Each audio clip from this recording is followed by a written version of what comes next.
Today we're going to make a salami. I'm going to show you how to make it start to finish. Simple recipe, the whole process. So let's go. Starting with the meat, 80-20 standard meat, double ground, and the spices. Garlic, pepper, salt, sodium bicarbonate, onion powder, paprika, hot spicy paprika, smoked paprika, sweet, cayenne pepper. And start mixing by hand. This part takes quite a few minutes. Now what happens over time, the meat starts getting sticky and you will see fibers coming out of the meat. See, the meat is literally stuck in my hand. I'm shaking it down, it's not coming. That's a good sign, it means we did a good job. Of course, temperature of the meat needs to be very cold. And now we're going to add in the liquid, 10%. Use water, you could use seltzer, you could use beer, whatever you like. I'm going to use our own beef stock, which we have on hand. So you pour that in. And you give it a mix. And keep going. The white part, this is not fat, that's the myosin that breaks down from the meat while mixing it. That's a good sign that you're getting good protein extraction. Protein extraction means that the meat will stick to each other and will hold and bind up very nicely together. So when you slice your salami, you get these beautiful cuts of salami. And at some point, like right now, you really can smell it. The salami smell is just coming up to you, it smells good. How do you know when to stop mixing? Well, one point is sticks in your hand, you see? It's not going anywhere. The other thing is if you just stick your hands inside and try to pull in, you feel the meat tug on the glove tightly. It's trying to pull your glove off. That's a good sign that your meat is mixed. You see all around these lines, that's the fibers. So that's a good sign you got great protein extraction, which we did over here. So now we're going to stuff the meat. And after we stuff the meat, we will let it sit overnight for the nitrites to do its trick. If you don't use nitrites, of course, you can cook it right away. So we're going to stuff it two ways. One is we're using this amazing can, and we're just going to fill it up. Make sure you fill it up nice and tight so you don't have any air pockets. And that should be good enough. Now the second part, we're going to put inside our sausage stuffer and put it into a casing. The same idea, you don't want air pockets.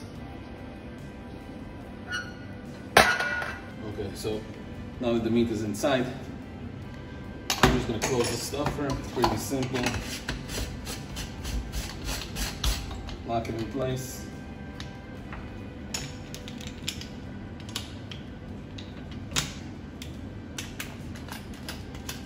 We're ready for stuffing.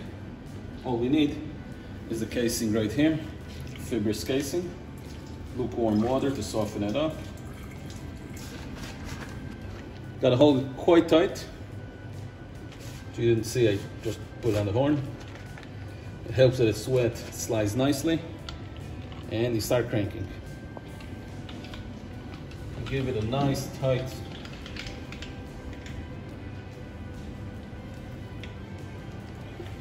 See the meat start coming in there, and you slowly let it go. And that's it. Now for the finishing, we want to get all the meat from the horn. So we're going to take it off. And we're going to push it through with this horn from the next side pretty easily. So I think that the next size, cover it with a plastic bag, and now I could push the rest of the meat out and really maximize the amount of meat I'm using here. And of course, you gotta really tighten it up in there.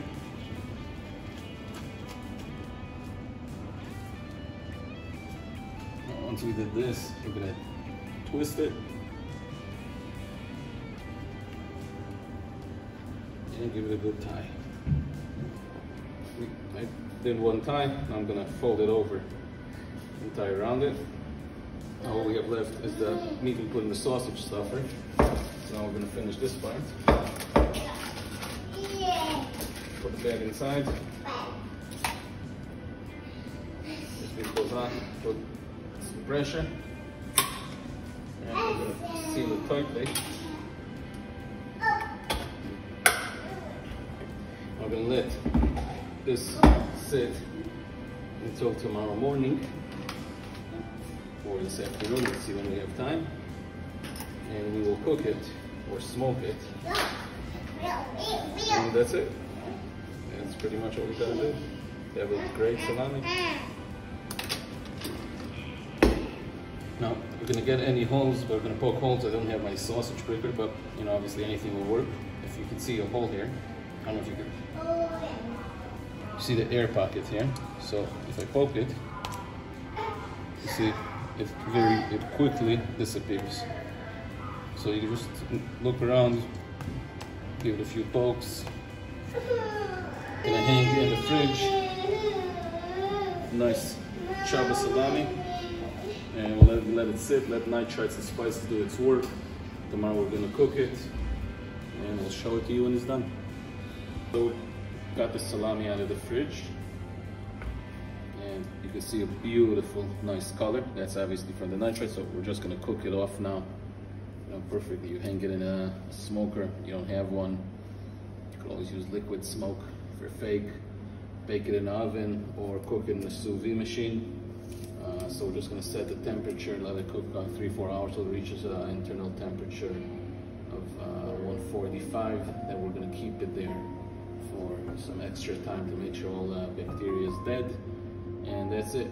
If some people can not like it, you know, the 1 second, you know, so you bring it up to a higher temp, 160, not needed. You could do it lower, just keep the temperature there, and that's it.